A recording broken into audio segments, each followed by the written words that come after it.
Bugle, audio newspaper for a visual world. Basic greeting, a bit of waffle, introduce guests, pretend to care what they've been up to, something about the date, section in the bin, needless cricket reference, oblique message about Scientology. Oh, sorry, I'm reading the running order, not the script. Sorry, my mistake.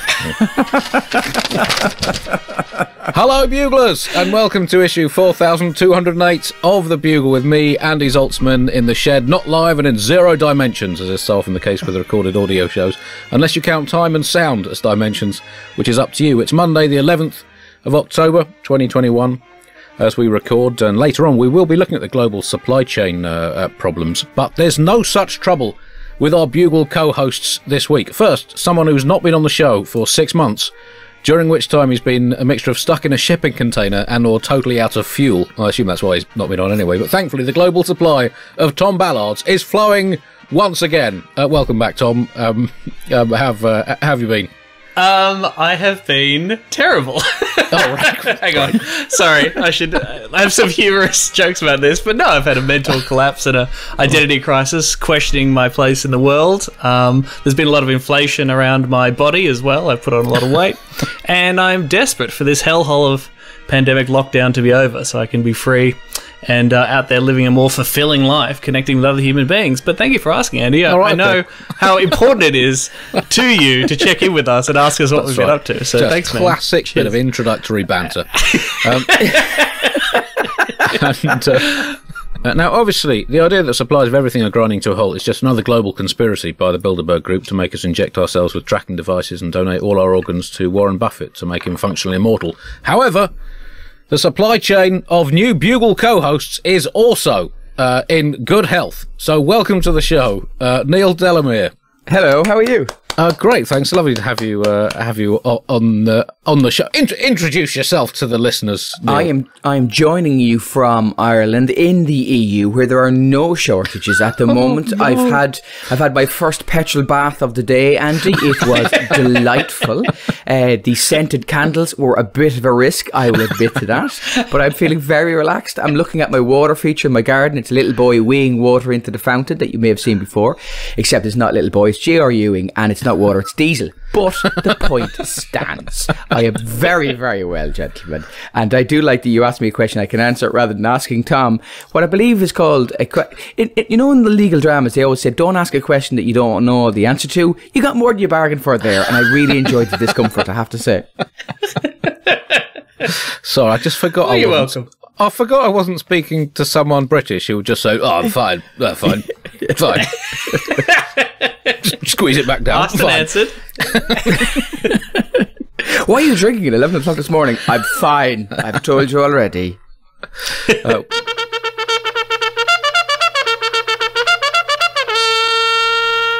We are recording on Monday the 11th of October. The 12th of October marks the 100th anniversary of the 187th anniversary of the 242nd anniversary of the day that explorer, entrepreneur, travel writer and frequent shithead Christopher Columbus arrived on the western side of the Atlantic. Fair to say, Team Europe's behaviour in the subsequent centuries has not always been tip-top.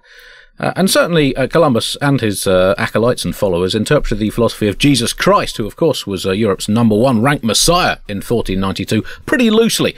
Or maybe that since 1492 we've just lost some of the chapters of the Bibles that Columbus and the like read, featuring the parable of the genocidal occupation and the miracle where Jesus turned free people into slaves and money. And back in the OG Testament, Psalm 287, I think you'll find that's actually mine now.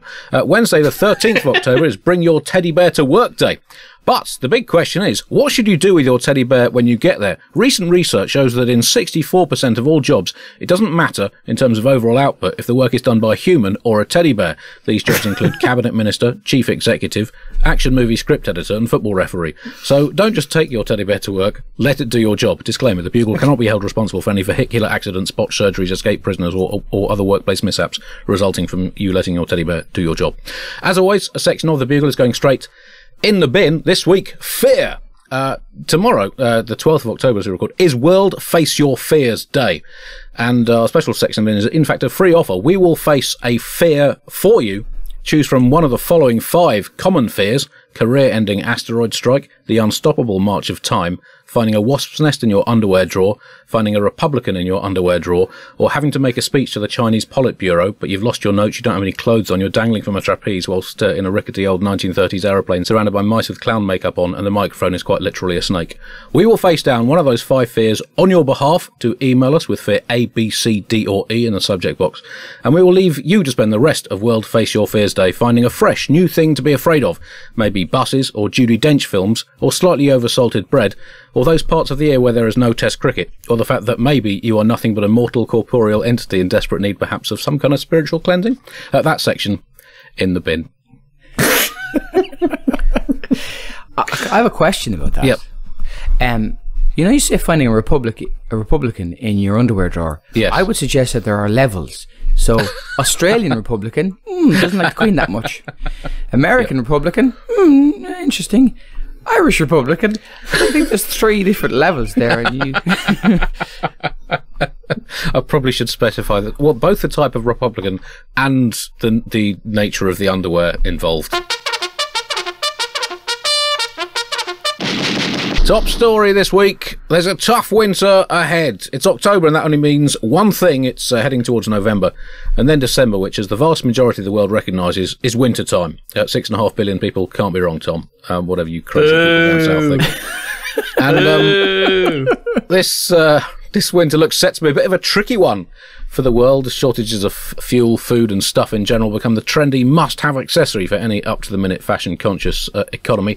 What are you guys most looking forward to in the winter of discontent that seems to be looming around the world? Well, I got to say, Andy, from an Australian perspective, it's just lovely to have some great news. You know, some good news story coming out of the Northern Hemisphere. Seeing as we're all still stuck in a pandemic lockdown and trapped on this giant prison island down here, it's nice to know that while you guys in the Northern Hemisphere might have higher vaccination rates and freedoms than us, it doesn't sound like you're going to be able to fucking enjoy any of it. You're not going to be able to attend large live events or enjoy the holidays with loved ones. You'll be too busy stockpiling fish fingers and beating back the marauding gangs that will be going door to door, harvesting all of your Christmas pudding ingredients and siphoning gas directly from your own assholes so they can sell it on the black market. Sucks to be you, Andy. It's a very fair point. Neil, what are you especially excited about at the moment? I just quite like the stockpiling. I think Pot Noodle has really stepped up to the plate with their new Apocalypse range, Andy. I mean, I think what they've done there is amazing. Chicken Chow Stalingrad is absolutely.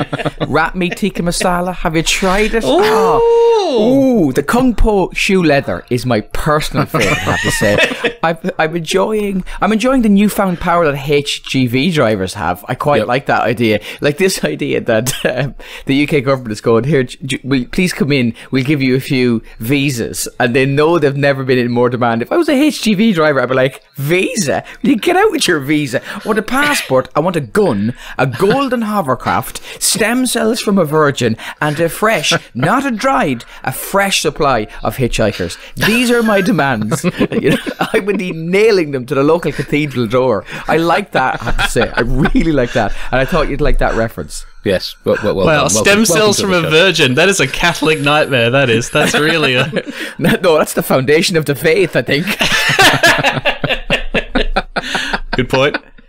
What is shrinkflation? Tell me explain shrinkflation to me, Andy. It confuses me. Well, Neil, I think you are the Bugle's shrinkflation correspondent. Yes. Essentially, it's where the price of a product stays the same, but the quantity that you're getting for that price comes down. Is that that's correct? Yep. That's pretty much what it is. Energy prices are going up. All the staple prices are going up. So rather than some food company charging you more, they charge you the same amount, and they give you, say, 5 cream eggs as one example, rather than 6, and you're meant to not notice this. It's happening all over the place. Even if you don't know it, I bought a Terry's chocolate Satsuma the other day by mistake, and this sort of stuff is everywhere. 90% of Britons in a recent survey said that they were annoyed at signs of shrinkflation. And of course, that was 95% last year. So even within the survey, this sort of stuff has happened. Right. But actually, the average height and weight of the people annoyed has also come down.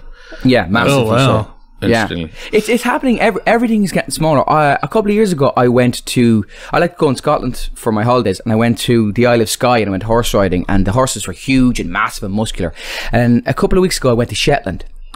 Unbelievably disappointing, I have to say. They were absolutely tiny, and I think it's time that we start protesting this. They're riding roughshod over us.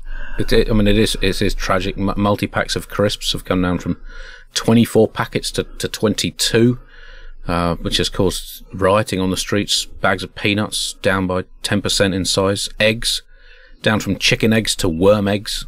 Fizzy drinks are now 50% more bubbles, equating to 8% less liquid. Frozen peas are now mostly hollow. The supermarket chain Adequate has just launched its new Just the Packaging range, which has absolutely no food in whatsoever. I mean, jelly babies, I remember they were jelly adults.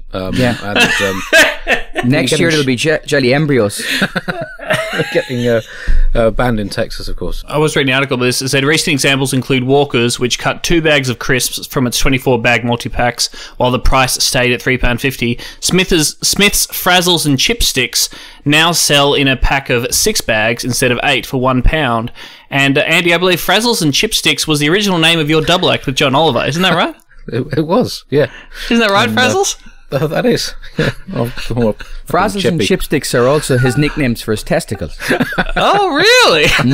Frazzles is a bit more fast and loose with the rules. He's actually going to base a buddy cop movie on his own testicles. Chipsticks? I was one day away from retirement. I'm too old for this shit.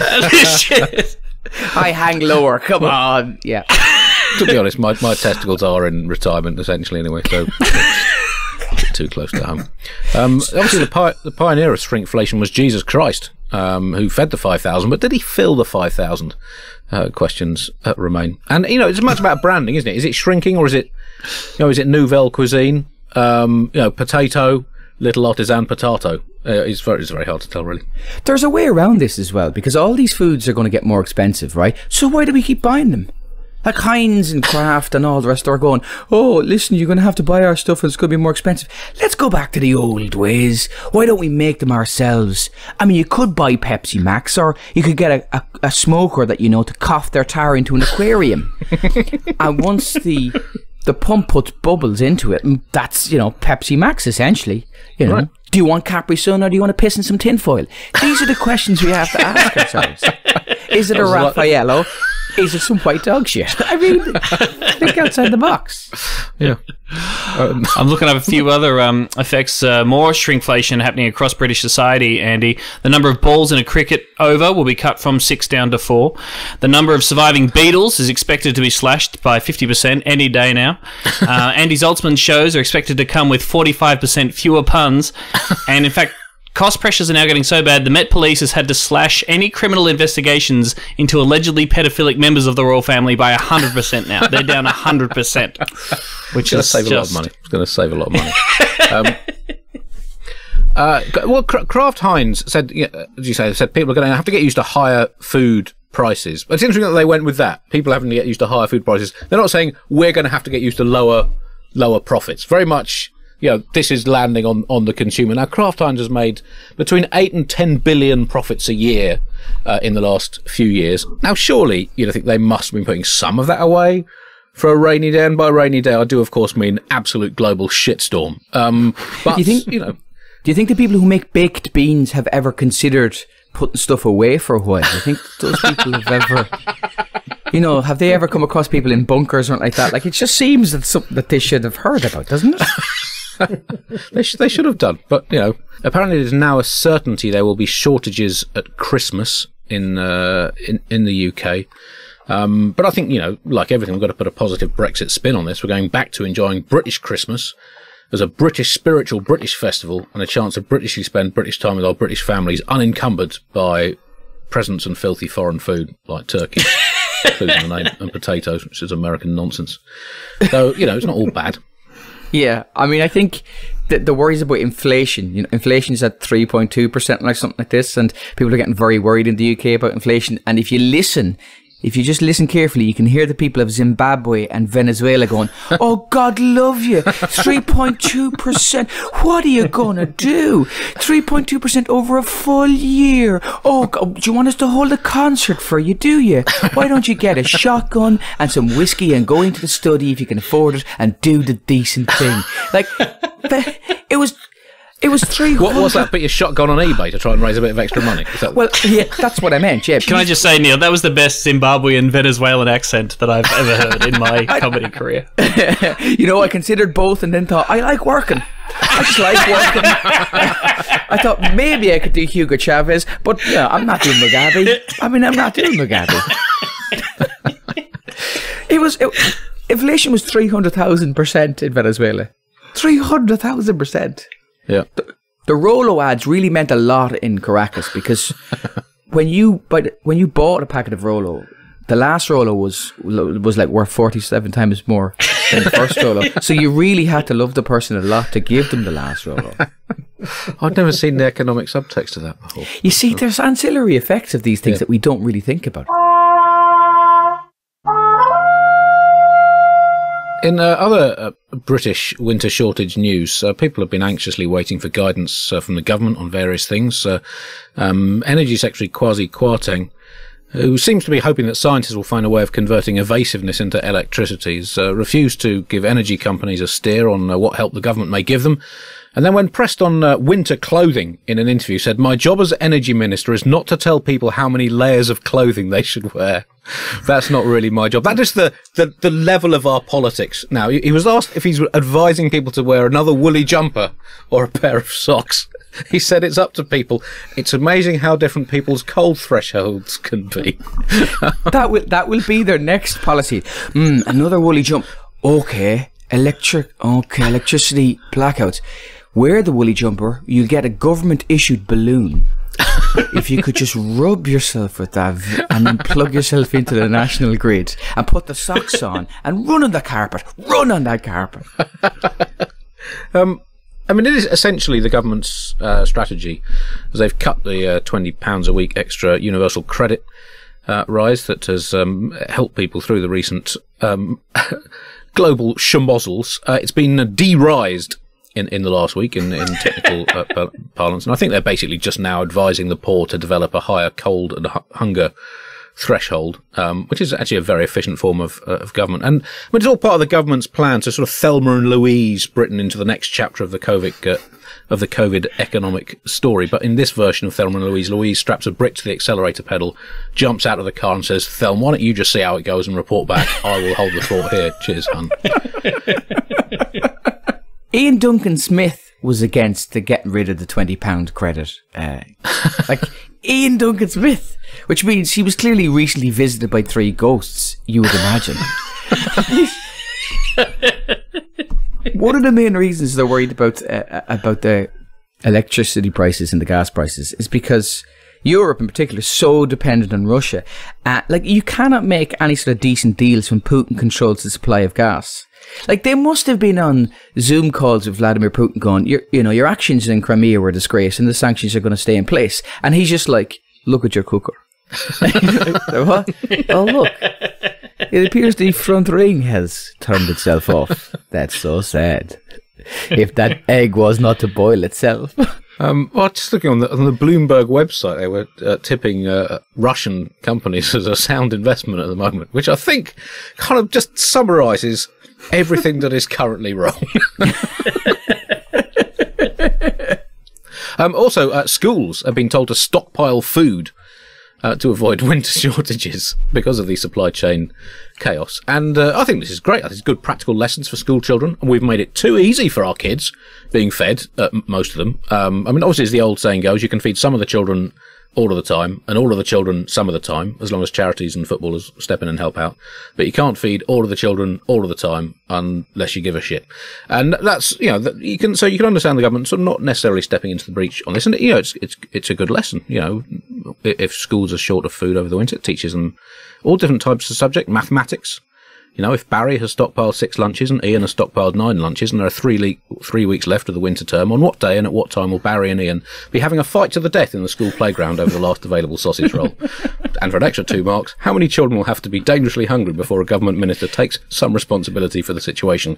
Which, of course, is a trick maths question, because if you multiply anything by 0, it stays at 0. Maths and satire. Wow. That's what we're here for. It's a genius manoeuvre to outmaneuver Marcus Rashford, isn't it? And all the pressure he puts on them to give out free school meals, Yep. Not having food. Oh, your move, Marcus. What are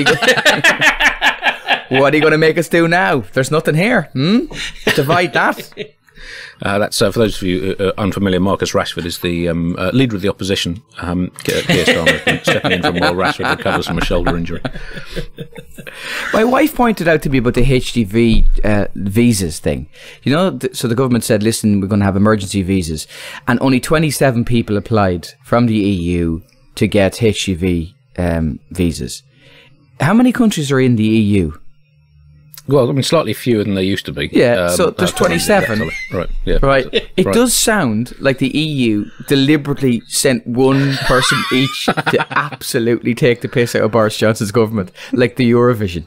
Right. Well, you say that, but maybe they are all sending us their absolute best lorry driver, because they know what an amazing... They can only send Britain the absolute cream of the cream. Yeah, maybe, yeah. If the Eurovision is anything to judge by, that's definitely the answer to the question. I think just news just in, it's just now been slashed to 25 visas for lorry drivers due to shrinkflation. So already the numbers are coming down. Can you confirm that, 10-4? It's 23 now.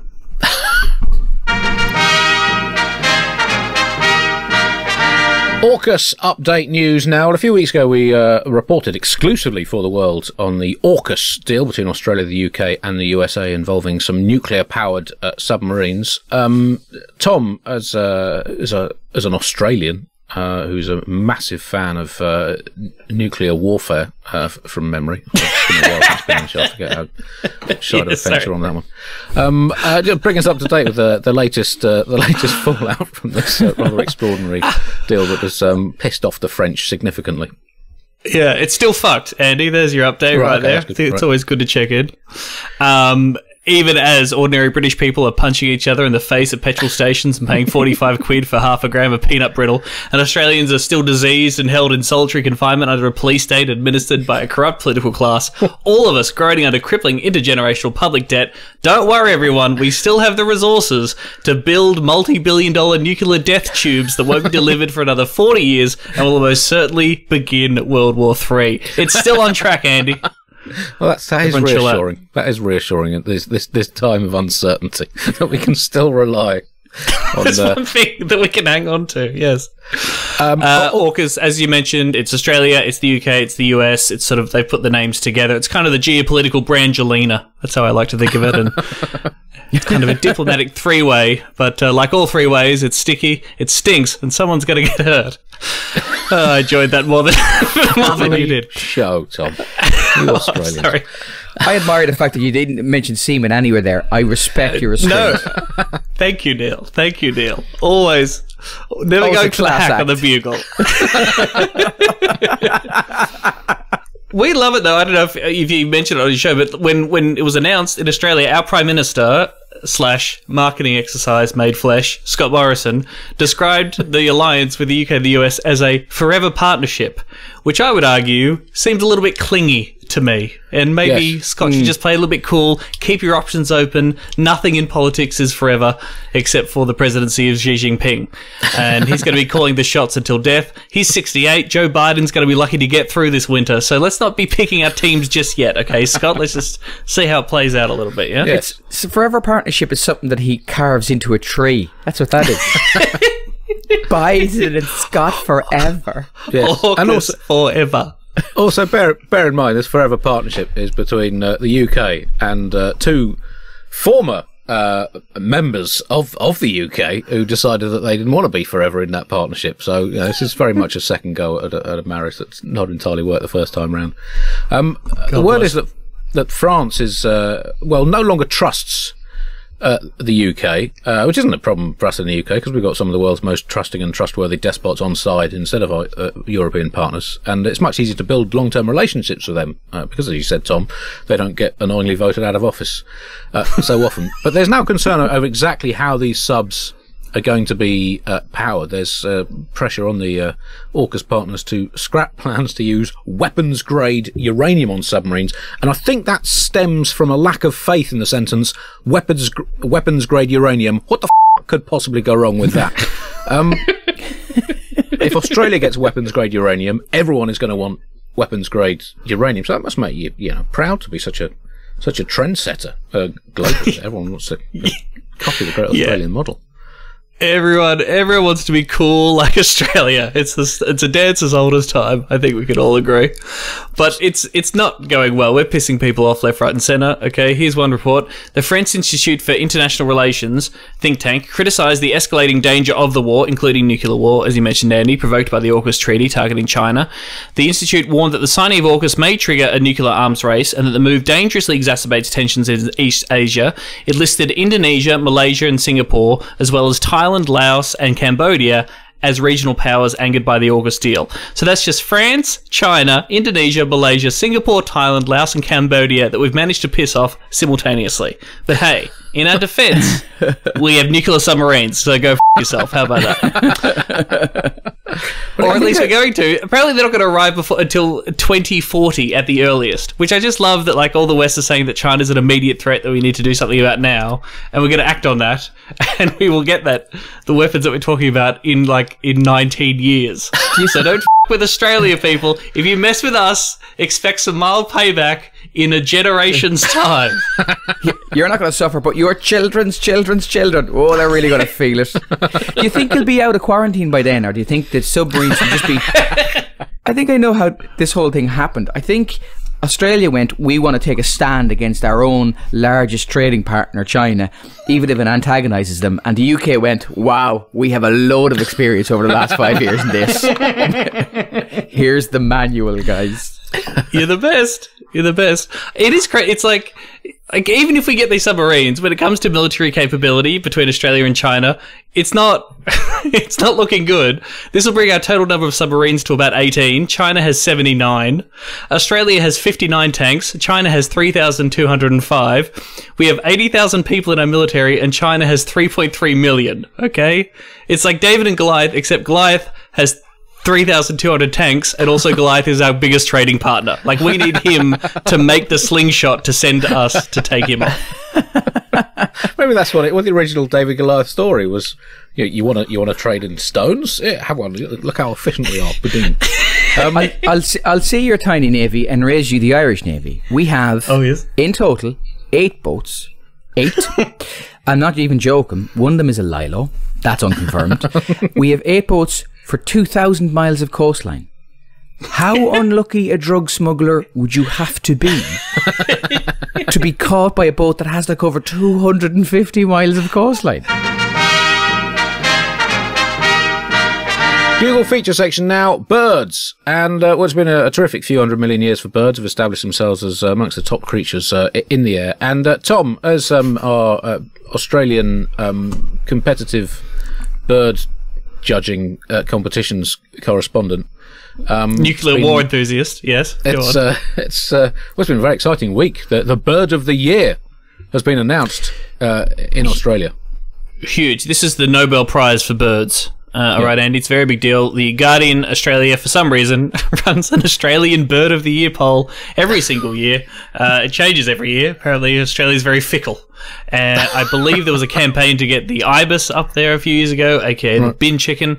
But for 2021, the poll has been taken out by the superb fairy wren.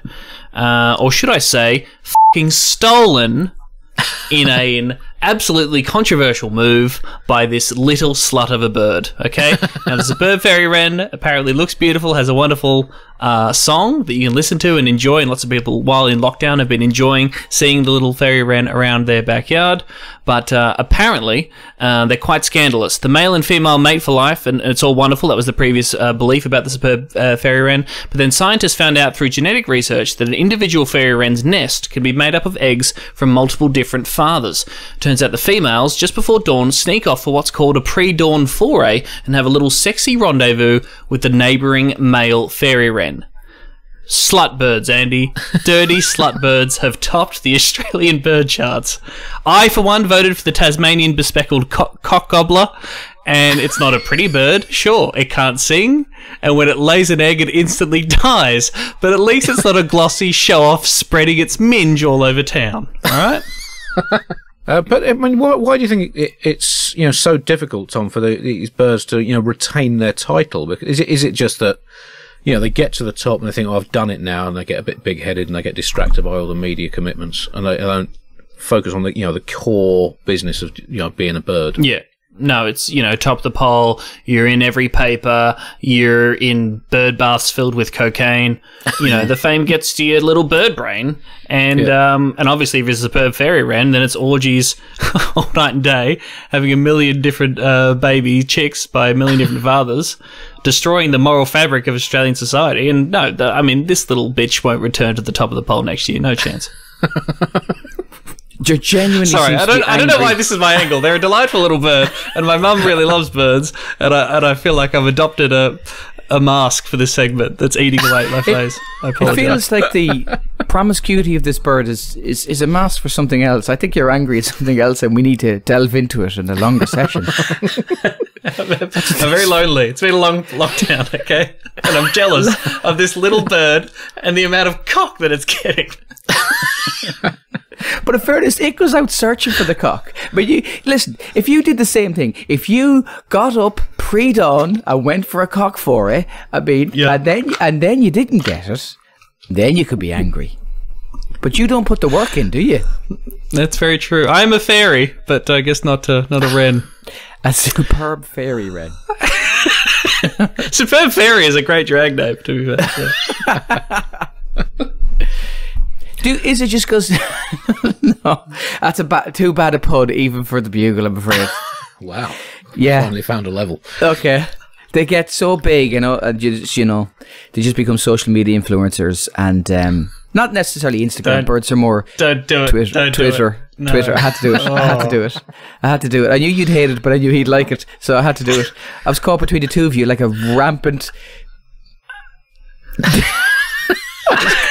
spit roasted fairy wren. So the best way to cook them, slowly and basted. In other bird news, moving probably not swiftly enough on, scientists have discovered that birds have a mysterious, quotes, quantum sense. Now, obviously, quantum is one of those words that no one f***ing understands. Leading quantum physicist, least of all the James Bond producers. Leading quantum physicist Professor Rebelita Snarjeet said, "No, I've absolutely no f***ing idea what it is, and I'm a professor." It's just nonsense, isn't it? I mean, if you're a scientist and you want to get something published, you just put the word quantum in it, and anyone will f***ing run it. It's a disgrace. Of all the things going on in the world, I really didn't think you two lads would be knocked for six, mainly around birds. Maybe not gas shortages and children starving in schools. Birds knowing how to get home and the sexual proclivities of a superb fairy wren. I suppose it's the straw that broke the camel's back, is it? Yeah, it's been a tough few millennia. In other bird news, apparently smarter birds such as parrots, monk parakeets and cockatoos can suffer psychological welfare issues if they are not provided with enough mental stimulation. Less smart birds such as chickens and turkeys have other psychological welfare issues, like the prospect of being industrially farmed and the looming prospect of Thanksgiving and Christmas. But for the clever birds, without cognitive stimulation apparently, they produce repetitive abnormal activity such as biting the bars on their cages and chewing or pulling out their own feathers. Well, turn it up, Freddy Featherface. We've all had a tough lockdown. Just learn to f***ing live with it. You'd have to say, given the turkey shortage this Christmas, being a self-plucking parrot is a very dangerous thing. Like, if you're about to look at your children and go, I'm so sorry, but, you know, we're not going to have a turkey this year. And you look over the shoulder and there's a 5-pound parrot essentially preparing itself for the oven. You're like, never mind. Like, I can't think of a more dangerous thing for them to do. Unless budgerigars, when they're stressed, just shove cranberry and stuffing up their own arses. I don't think there's going to be anything more dangerous for them. I'll tell you into that. The superb fairy wren. Oh, that's the kind of sick shit that little slut birdie's into. I'll tell you that much. Wild parrots apparently use 3/4 of their time foraging for food. And that's great stimulation. So that at least that bodes well for the UK school children who will spend most of their time in the forest looking for supplies. They'll be starving, but they will be very stimulated, Andy. So, you know, there's a plus side to these things. That is good. And domestic parrots, by contrast, spend less than an hour a day, usually perusing menus on Deliveroo or Uber Eats before just going for seeds again. Yeah. Don't eat a parrot, by the way. I was joking. If there's a message from this show, they will probably repeat on you. Very good. I don't care whether you like that one. That's fucking amazing. No, that was excellent. I did like it. Football news now, and Newcastle United is now officially part of Saudi Arabia. It has joined the oil-rich Gulf despotic monarchy after a takeover from clothing tycoon Mike Ashley. The fiancée of the murdered journalist Jamal Khashoggi has said she's shocked and sad that the Saudi-led consortium has been allowed to take over the Premier League football club. But I mean, does this not show redemption? That, you know, that Saudi Arabia has realised that, you know, as you know, in terms of, you know, its profile as a franchise, killing dissenting journalists is not that popular, but football is. I mean, isn't this showing them learning as a country? I think we have to make it absolutely clear legally, Andy, that the Saudi state Batman is completely different than the public investment fund Bruce Wayne. Right? Saudi Arabia, Clark Kent, is not the same as the PIF Superman. Okay, I cannot say this enough. The Riyadh authorities, Peter Parker, are not the same as the Wealth Fund Spider-Man. Okay, this is very important for us to say. Good for clarifying that. Yeah. Thank you for covering our legal backs. Yeah. It could be a lot worse. You know, in Australia, the South Sydney Rabbitohs, the rugby team, are owned by Russell Crowe, who may not have committed as many human rights violations as the state of Saudi Arabia, but he did do The Mummy with Tom Cruise. So, you know, you got to weigh these things up. Russell Crowe has to be stimulated, otherwise he'll pluck his own feathers though. That's very true. I have read that. I have heard that, actually. Not a lot of people know that. And he once fucked a superb fairy wren, I believe. Yeah. The only reason this was allowed to go through is because the Premier League apparently received legal assurances that the Kingdom of Saudi Arabia will not be involved. Have to keep an eye on that, don't we? Like, if the chants start changing, same old Yemen, always cheating, well then you're not going home from a certain embassy, you are going to know that maybe they're involved. Yes, but I mean, it's interesting that other Premier League clubs have demanded an emergency meeting on this, and it's incredible where football suddenly finds its, you know, moral Rubicon. You know, that basically football clubs have been taken over by an assortment of absolute shysters and, you know, despotic petrostates. But finally, it's found that, you know, the one wafer, the ethical wafer thin mint that it cannot stomach at the end of the meal. It's almost like the 19 other Premier League clubs are annoyed that Newcastle is going to have loads of money to spend on players and start competing for prizes. It's almost like that, but it couldn't be that, Andy, could it? I don't think it could be that. Definitely. But the biggest sovereign wealth fund is Norway. So why don't other clubs go after? Everybody likes Norwegians. Why don't you go after Norwegians? I bet the likes of Norwich will go for the Oslo dollar now. I reckon. I reckon if next year, like, Delia Smith's cookbook just has 50 recipes for herring, we know what she's aiming for. Well, you can see why Newcastle didn't want to take the Norwegian Krona. The dirty Krona after what the Vikings did in the northeast of England all those years ago. First ever recorded raid was in Lindisfarne Monastery, just north of Newcastle, in 793 AD. Yeah. And the monks were there, and the Vikings came in, and the monks were like, "Oh no, I love the Vikings." And it all went downhill from there. Yeah. So, the first of many defeats for Newcastle in European competition. I don't know how the second leg went in that. I don't think the monks did too well away from home, generally. I always wondered why they were called the Magpies, given that they actually haven't seen anything shiny since, 1969. Zing! We're getting into some extremely niche football jokes now. That seems to be, deeply ironic. I'll see your cricket, and I'll bring something new to this show. A Fairs Cup reference. How do you like that? A bugle first.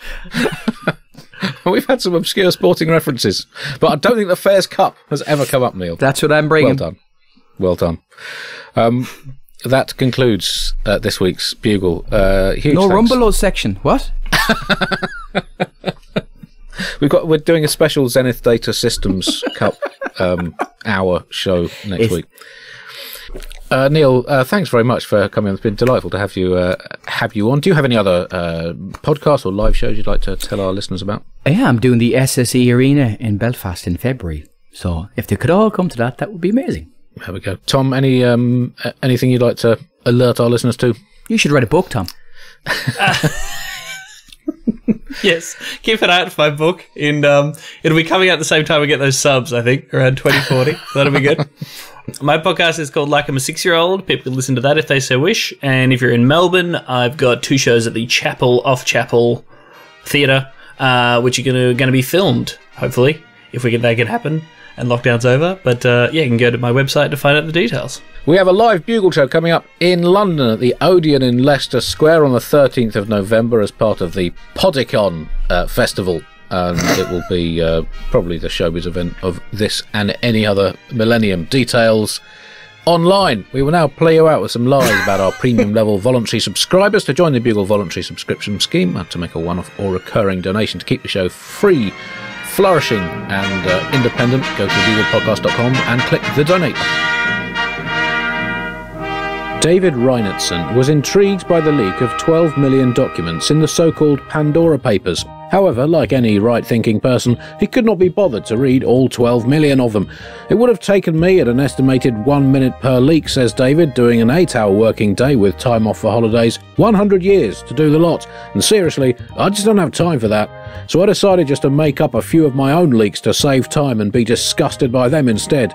For example, did you know that former world number 78 tennis player Torsten Grabelnicht of Germany owns a freezer containing enough hot dogs, mustard and buns to last his hometown of Floppenburg up to 3 months after a global apocalypse? Honestly, concludes David, these people. Jim Burtonwood overheard David outlining his make-up-your-own-leaks philosophy and was very much taken by it. We all know the basic thrust of these documents, says Jim, that the rich and powerful are, broadly speaking, shitbags, so why bother with tedious tax evasion gossip when you can just make up stuff that might as well be one of the 12 million actual leaks instead? I mean, who's going to know? For example, ex-Liechtensteinian Minister for Fishing Florian Herg sold the inside 70% of an Alp to the Saudi Arabian royal family, and when they voted in a meeting to relocate the mountain to their home country, Herg started a secret personal mine and would send a bucket of mountain innards to Saudi Arabia every week. See, it's just as reprehensible, but far more entertaining, concludes Jim. Catherine Clark is absolutely all over this by now. Listen up, I've heard that the CEO of the Greek finance house Krisa Bank, Stalactitis Troglodytou, invested 1.3 trillion crypto drachmas of investors' money in a project to crossbreed a horse with an eagle with a kangaroo to create the ultimate form of green transport, says Catherine, before adding, but for me, the big unreported news must be that Louis XIV of France is still alive. He's domiciled in Panama and he hasn't paid a single penny of tax anywhere since 1716, the year after he allegedly died. Leah Trueblood has come to the conclusion that these leaks are of no interest to anyone in their current indigestible form. They need to be presented more entertainingly for people to take an interest, like a game of match the shyster to the shysterous activity. I'll give you these 3 to start with. A. Ex-Prime Minister David Cameron. B. Actor John Voight. And C. Cheating cyclist Lance Armstrong. Match them up with A. Stole the back half of a pantomime horse costume from a theatre just to spoil a Christmas treat for hundreds of children. B. invested £10 million in a company that was developing a racist toaster, and C. hides all his money in an endangered hippopotamus under the cover of running a hippo conservation charity. I'm telling you, if you present things like the Pandora Papers like a game show, you'll have the full, undivided attention of the entire world. Nicole Yare, by contrast, has not even heard of the Pandora Papers, but has been doing her own research into what the hyper-wealthy get up to. I've surveyed in excess of 15 people, says Nicole, and extrapolating my findings, it does seem that, if public opinion is to be trusted, 99.94% of the world's tropical islands are now owned by billionaires who spend 57.78% of their time cackling at their Machiavellian schemes to take over the world, although in actual fact, only 16.43% of those billionaires do actually intend to take over the world, for which, says Nicole, I think we should be extremely thankful. Here endeth this week's Lies. Goodbye.